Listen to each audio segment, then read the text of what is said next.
body, dalawa sa inner, at dalawa sa outer. All in all, pag pinagsama-sama ito, meron tayong ilang parts? 14 na parts. Kasi 4, 6, 2, 2. Ilan ang total? 14 parts. Very good. At meron tayong 4 na accessories. Kaya pag pinagsama parts and accessories, ilan lahat?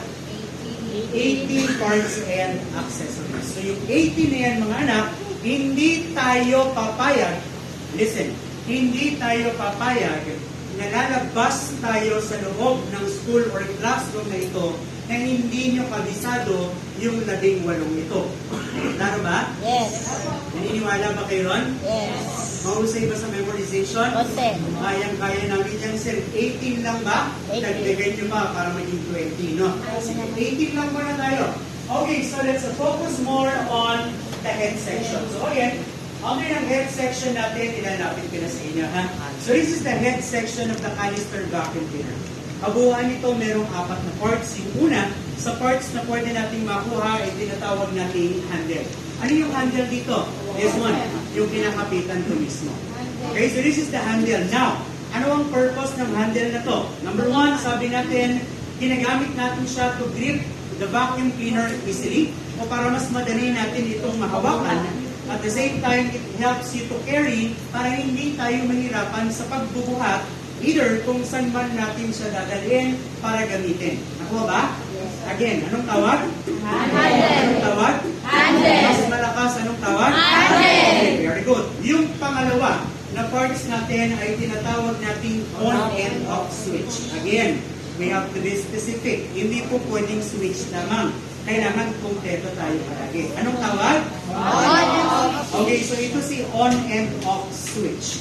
Okay, so from the word itself, switch, then on and off, ginagamit natin ito as an acceleration or accelerator rather of this equipment. Kung papaandarin natin si machine or equipment, ito turn lang natin ito on, and then pag tapos na, papatayin lang natin ito using the off switch natin. Klaro? Yes. Anong tawag? Anong tawag?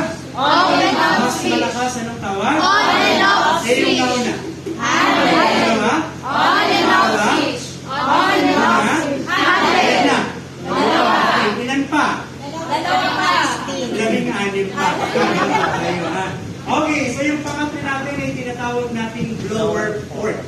Okay, so this is the blower port. Kumana. Okay, from the word itself, blower, and then port. Okay, dito lumalabas yung hangin at dito natin isinasalpak yung pinaka-hose natin every time na gagamitin natin siya for drying purposes. Klaro? Yes. Anong tawag? Lower. Mas malakas, anong tawag? Mas malakas, anong tawag? Lower port. Sa hawak ko? Handle. Dito? On and off Sa switch. butas? Lower port. Sa butas? Lower port. Pakilakasan po. Sa butas? Lower port. Sa pindutan? On and off switch. Sa hawakan? Handle. Ilan na? Tatlo. Dagdagan pa natin. Yung pang-apat natin ay tinatawag natin yun.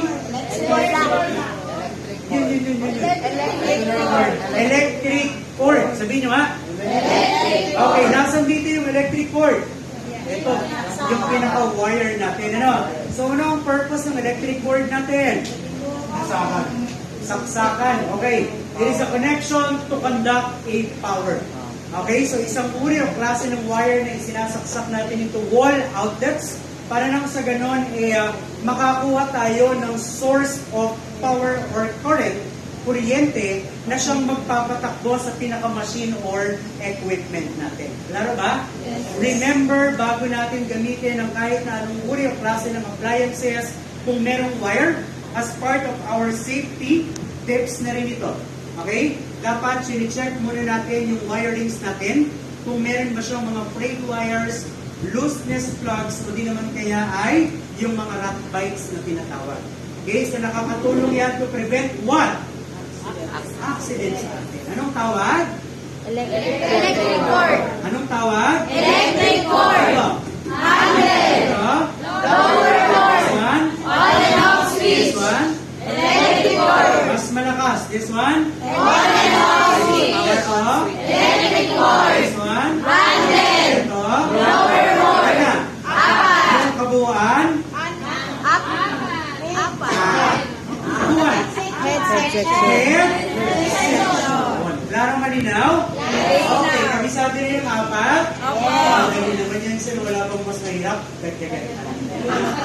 Okay, so next natin, pagkatapos ng head section Taste na po muna, tapos proceed yung tayo dun pangalawa. sa tinatawag